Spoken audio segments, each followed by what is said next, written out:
Hey, what's going on YouTube and the Gospel Gambit Chess School community? My name's Kevin, aka Gospel Gambit, and welcome back in for our final round of the Delray Beach Open Round 6 game review.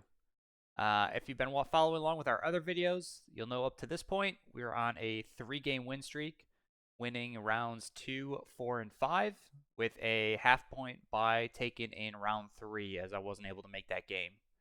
Headed into this last round, we were paired up on board number 2, and I was sitting obviously in between board 1 and board 3, and if a couple of things went right, then I had the opportunity to possibly tie for second, take second outright, and win the under 1600 best performance prize if I was able to get a win. So I was feeling pretty good going into this match. If you've seen our last 2 videos with our white games, you'll know that we've kind of dove into some openings that I haven't really been prepared for. We've been able to kind of scrap our way out of them. And so in this game, you'll see we do go into an opening that I'm slightly prepared for, at least up to move 4 or 5. And so I was feeling kind of comfortable. And heads up, I do end up making a blunder in the middle to late game, going from a completely winning position to a draw, and that blunder itself was probably a $500 to $600 mistake in the grand scheme of things. But I was feeling really good going into this game. I was kind of playing a little bit quickly in the middle game. I ended up having my opponent under a minute once we got to the late game, but all the pieces were able to just be traded off, and I was not able to finish the game. So I hope you guys enjoy the game. You can learn something from this. It is a Caro-Kann game. After 1e4, c6, I play knight c3 specifically, and after d5, I play the move to d3. As you can see in the database down here on the bottom right, there's about 500,000 games of this position. And if we go back to the Caro-Kann itself, there's over 127 million games that start with e4 to c6. After knight to c3, we've already cut that number down to less than 10%.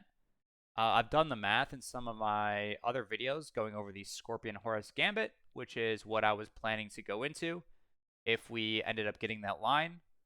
After the move d5 by my opponent, and then after the move d3, you can see that we've gone from 127 million games all the way down to less than 600,000. If you just do the simple math, it's less than 1% of games. I believe it's like 0. I mean, we can just do the math here on the stream. So by choosing to go into this sort of move order, 127 million, actually 566,000, let's say, divided by 127 million. You can see that less than 0.4% of games go into this variation, and it's one of the reasons why I do suggest it myself. The move, some of these moves, obviously you can see is pretty even, or black does well. The Scorpion-Horus Gambit is pawn takes on e4, and then if you scroll all the way down here to bishop to g5, this is the start of the Scorpion-Horus Gambit. That was the line I was intending to play, and you can see it scores very well. Close to 60% of the time, white is scoring a point. My opponent in this game, though, ended up not playing that move and ended up playing g6, which is one of the declined variations. I call it the declined variation of this opening. And I have made an opening guide going over the Scorpion-Horus Gambit, both the accepted and the declined versions. And pretty much against every move except for knight to f6, from just looking at the analysis board, we always play f4. If our opponent does not end up taking on e4, obviously besides the move d4 itself, any moves such as e6, e5, g6, and I believe there might have been 1 or 2 other moves, but we can always play the move f4. And you can see we've already gone again from those 500,000 games to less than 400,000 in the database. White is again scoring slightly under average, but as you can see here, we end up getting a pretty good position. As you can see too, the engine totally approves of this position. White still holds a slight edge out of the opening. And after knight to f3, at this point I was kind of out of my preparation. I hadn't spent a lot of time. I have personally never seen the move g6 on any of my online games that I've played, whether it's Rapid or Blitz. So I had not put a lot of time into this sort of variation. I have faced a lot of, you could say, a lot of e5, definitely, as well as some e6 and a little bit of knight to f6. So going into this variation, I was already a little bit out of my comfort zone, but I already knew that we were going to have a comfortable game going forward. My opponent ends up going for this line that makes sense, right? He gives us doubled c-pawns here. Queens come off, and all of a sudden my king is uncastled. If you'll watch the last video, you'll notice that my king stayed in the middle of the board for, I believe, close to 15 to 20 moves. Queens came off early in that game as well, around move 7 or 8. That was a Scandinavian defense by my opponent in the last game. But at this point, I was kind of happy. You can see the computer still, whatever, gives us a slight advantage or even. Black's dark squared bishop is completely out of the game, so this move g6 now is a little bit awkward. We have the bishop pair, and we're not really going to be getting checkmated anytime soon, so the fact that our king is uncastled just means that it gets to play as an extra defender of some of these pawns on the king side in the middle game and the end game. So the game continued with knight to f6. It makes sense. It attacks our pawn. We defend our pawn and open some space up for our rook to slide over, maybe in the near future. Our opponent ends up castling. And at this point, we start making c4. I played c4 because I just wanted to hold a solid clamp over the middle. I wanted to open up some lines for my... That's not what my opponent played. Wanted to open up some lines for my dark squared bishop. I had some ideas of possibly cracking open this h-file. And you guys know a bishop and a rook can deliver a checkmate, especially along the back rank. So if we could somehow crack into black's defenses and get a rook here on h8 with a bishop on b2, we would be sitting pretty. My opponent continued knight to a6. Obviously going to try to use some of these dark squared weaknesses that I've created after the move c4. Here we play bishop to a3, taking away both of the squares that black's knight is trying to jump towards, as well as creating a bit of a threat of taking on e7. Our opponent pushes c5, and I was fairly happy to see this move. It takes away black's natural jumping square for their knight, and now I feel like I'm not too extremely worried about my queen side. Obviously, this knight coming into b4 could be an issue, but once this pawn kind of comes here, I mean, we're totally okay trading off any of these pawns here on the queen side, as the more pawns we can get rid of off of the c-file for these a, b, and c pawns of black, the better, and the easier time our bishops are going to have in this middle game. At this point, I play king to e2, getting my king closer towards these pawns so that it can defend them, and making sure there's no funny business with black jumping his knight into g4 and possibly either f2, e3, and any of that sort of moves. Also, I wanted to make sure that this bishop out to g4 wasn't a pin, and I was close enough again to help support some of these pawns. My opponent plays b6, planning on fianchettoing the bishop. Again, I was feeling fairly confident at this point in the game. We play h3, trying to cut off any sort of knight jumps into this position. I had personally had been worried about bishop to g4, which is the second to top move by the engine.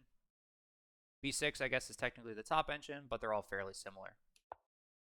So b6, h3. My opponent fianchettos the bishop, and now I am close enough to defend with the king if I really wanted to.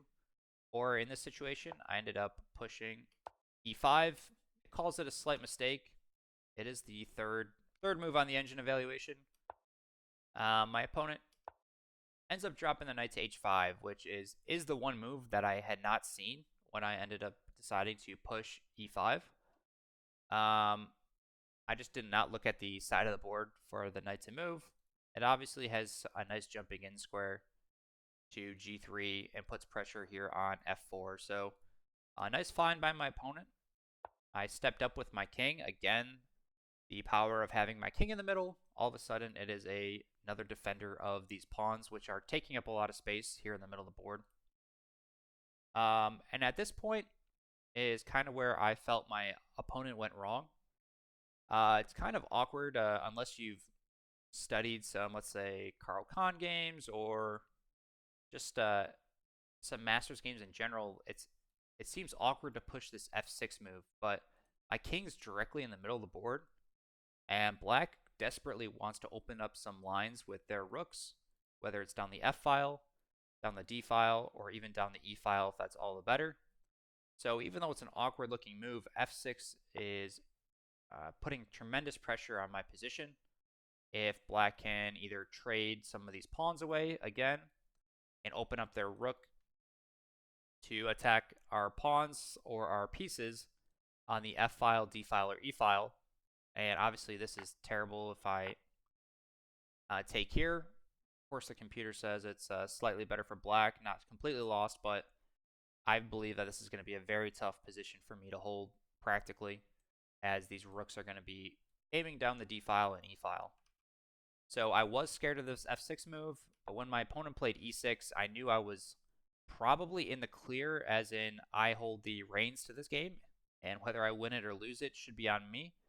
It's giving me time to kick this knight away with the move g4 and completely close down on black on the king side.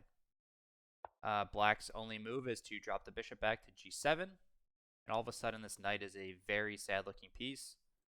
It doesn't have access to any squares besides e8. It does do a good job of defending some of my pawn breaks and pawn pushes against the king, but it's just an awkward piece placed on g7. We continued by getting our rook off of this pin and possibly support certain pawn. Even if we do some pawn breaks, we have our rook now across from black's king. Black ended up playing a couple of these weird looking moves during the game. I'm still not 100% sure what the idea was behind. He plays a couple of these king shuffling moves. Maybe he just couldn't find a move personally and was kind of passing the turn. Or again, maybe he's just getting out of this possible pin that could happen along the g file. He plays king h8. At this point, I dive my knight into g5 with the idea of possibly rerouting it to e4 and taking advantage of these massive holes in black's position. Any knight that I can get to f6 or d6 is going to do a wonderful job of really taking away even more squares in black's position. Black slides a rook over. I slide a rook over as well. And black decides to kick my knight. At this point, I drop back, going with my continued plan of if he doesn't take the knight, we'll jump in and try to use a good amount of space in black's own camp. Again, further restricting squares of the rooks to not even allow them to get doubled. This bishop is going to be under attack if I was able to get into d6. And if this knight ever decides to test me on, let's say, e7, we are there to contest it as well. Black ends up taking. I take with the bishop, inviting black to trade. If he trades, we have complete domination of the d file, and our rook is going to be eating pawns for pretty much for breakfast here. We're probably going to get all of the pawns on the queen side, or at the very least a couple of them. And then we'll just use our bishops to try to clean up the rest. And at that point, we're pushing our queenside pawns. So black cannot take this rook here on d1. Instead, he plays the king back over to g8 at this point. I have to be careful here as to not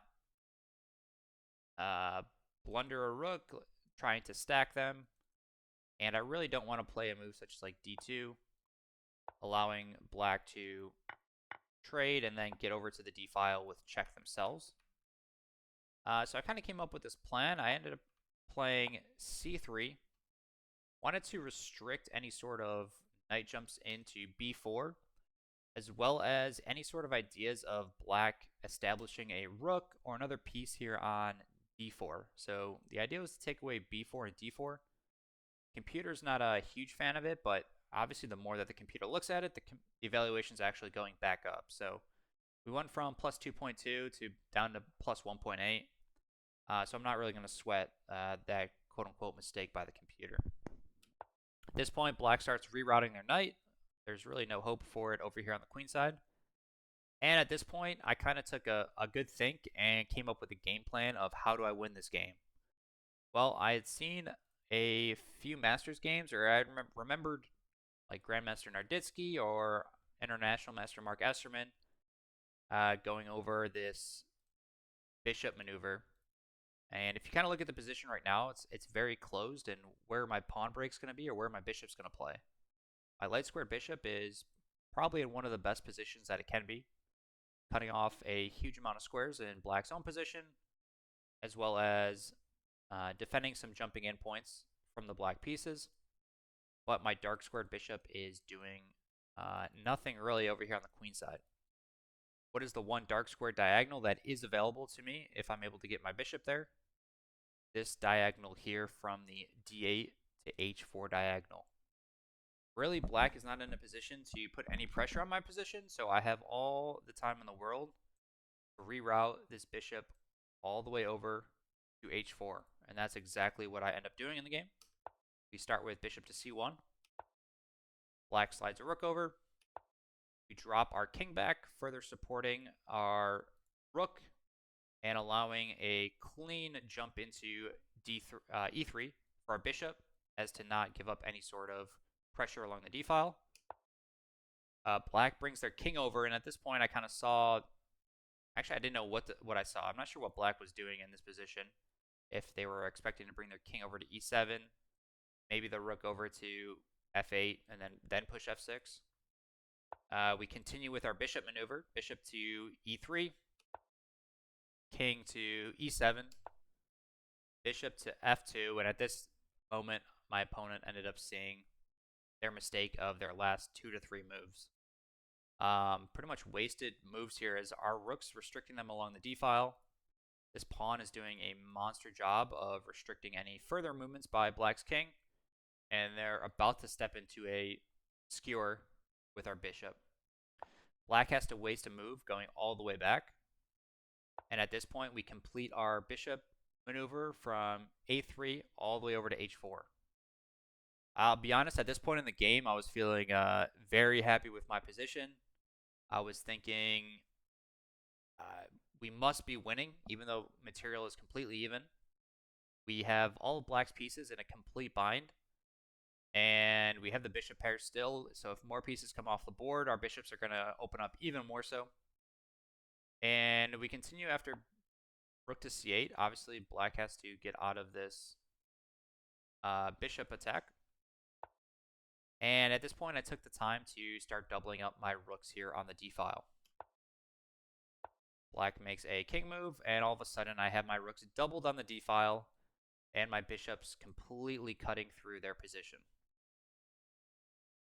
Black at this point plays the move h5, and I wanted to go for simplification here. My idea was that if we could get the rooks off the board, again, these pawns on the queen side should be able to get eaten up by my bishop, and all of these pawns here on black's king side are completely bogged down / locked up by my own pawns. So we could even go after these pawns on the king side with my light squared bishop.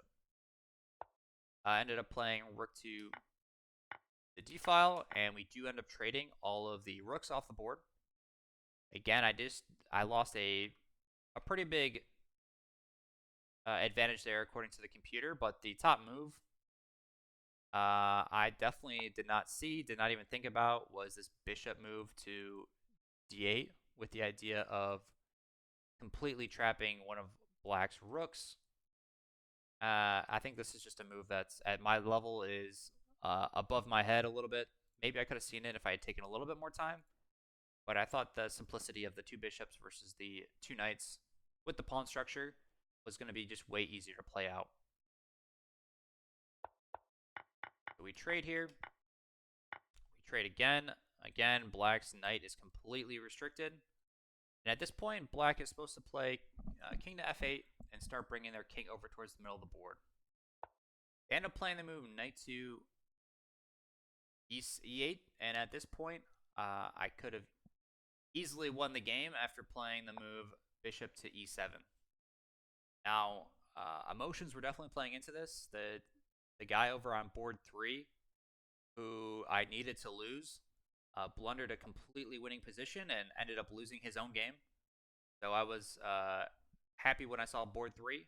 Looking over to my right was board 1, and they had a completely drawn endgame by the time that I looked over there. They had, I think it was 2 knights and a bishop versus 2 knights and a bishop, and completely same pawn structure.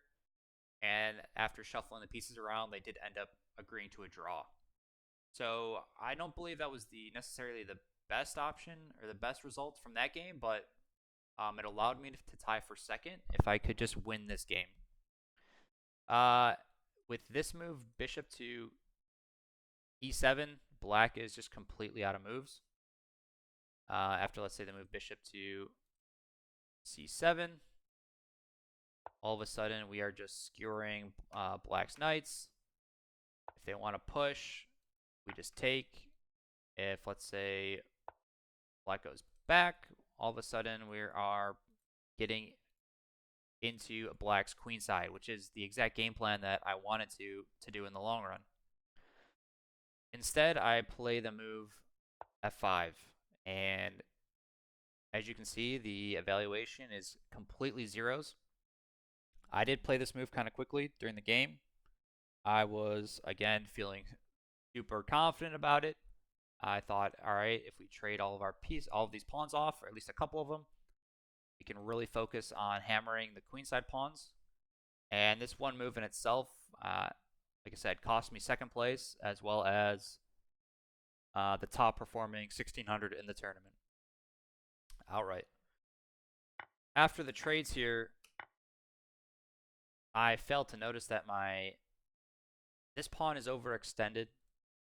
My bishops are starting to get a little bit trapped here by black's knights, and black's king is able to get closer to these pawns quicker than my king is, and is able to influence the pawns here on the middle of the board and on the queen side a little bit easier.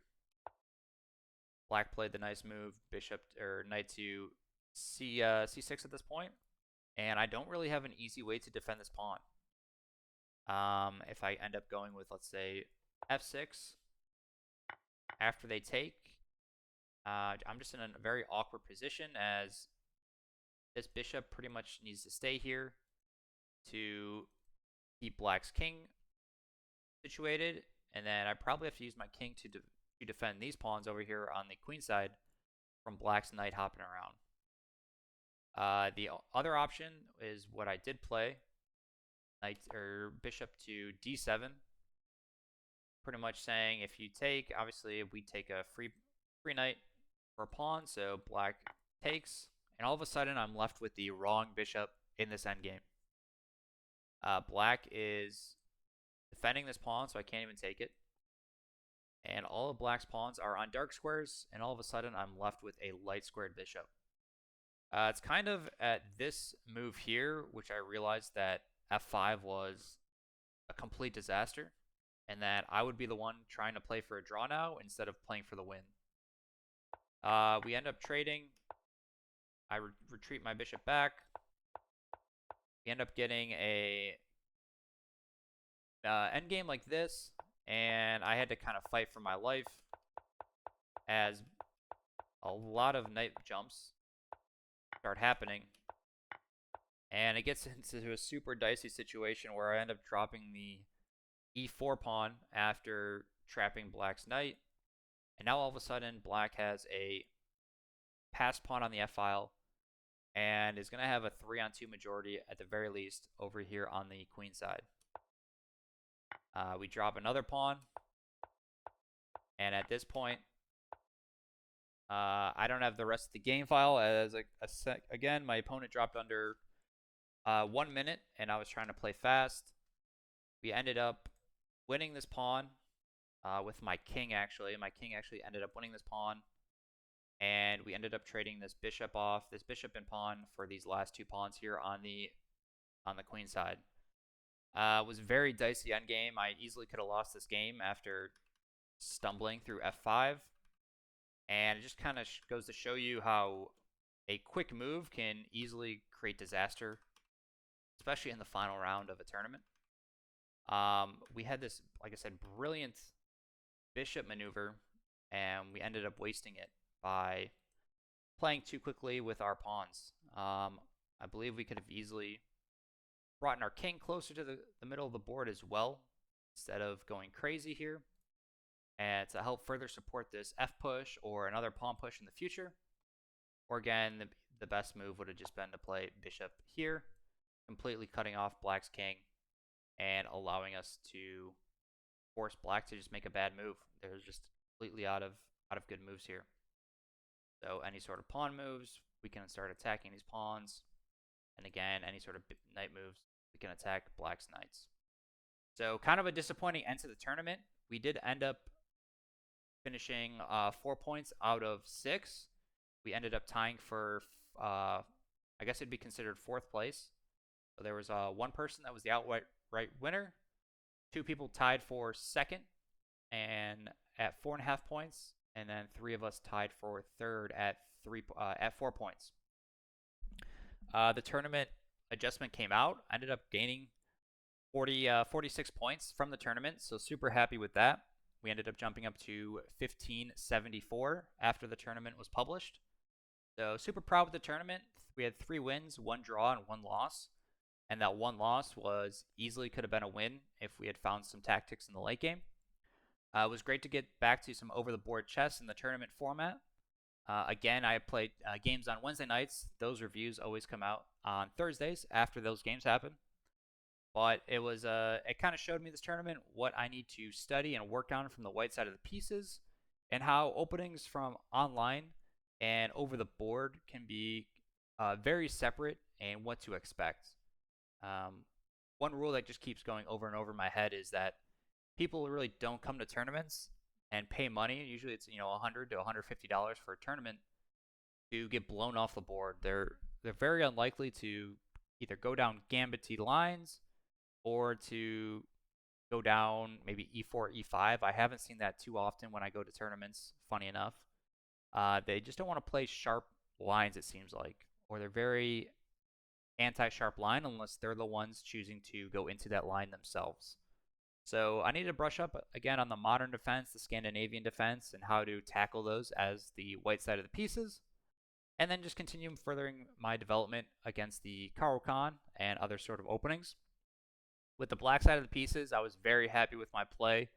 I did heavy studying with the my 1D4 course. Shout out to the guys over at chessschools.com, the National Master Matt over there, as well as I forget the other gentleman's name that helps him with those courses. They do a great job. And their 2 courses really helped me solidify my opening repertoire from the black side of the pieces. So I just want to thank them. If you guys really enjoyed these videos, please like and subscribe here on YouTube. Check us out over on school.com. That's SKOOL.com. As I publish opening guides, more videos like this from YouTube, as well as host weekly coaching sessions on Friday nights. So if you like this, we'll see you guys in the next video.